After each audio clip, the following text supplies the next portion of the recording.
এটা আইএফবির micro oven.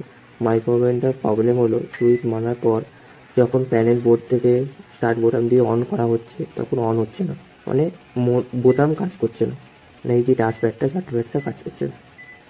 তো এই ক্ষেত্রে আমি কাস্টমারকে বললাম এই টাচপ্যাডটা বোতাম করে নিলে অনেক দিন টেকসই হবে। তো এই যে বোতাম করা হয়েছে, এই যে দেখো বোতাম করা হয়েছে, এখন এই পিসিবি বোর্ডটা ফিটিং করে দেবো মেশিনে, তারপরে দেখবো যে আমার কাজ সাকসেসফুল হয়েছে কিনা। এখন সব জ্যাকগুলো যেরকম যেরকম খুলেছিলাম সেরকম লাগিয়ে নেবো। আমি এটা জ্যাক করার সময় মার্কিং করে নিয়েছিলাম,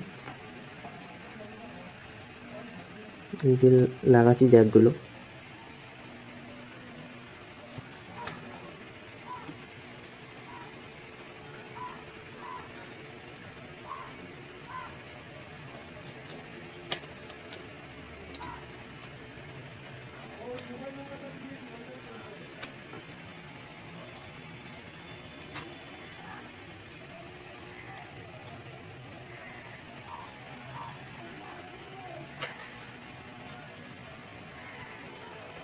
আমার সব জ্যাকগুলো লাগানো হয়ে গেল। এবার নিচে লক আছে, লকটা দিয়ে লাগিয়ে নেবো। যে নিচে লক আছে লকটা লাগিয়ে তারপরে উপরে লাগবে। এবার আমি একটা স্ক্রু টাইট করবো, উপরে একটা স্ক্রু ছিল, স্ক্রুটা টাইট করে নেবো।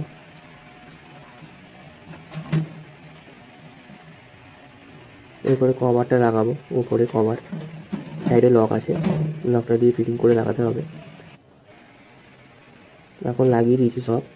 এবার সুইচ অন করে দেখবো যে মেশিনটা চালু হচ্ছে আর জলটা গরম হচ্ছে কিনা। আমি জলটা ঢোকালাম, এবার সুইচটা অন করব,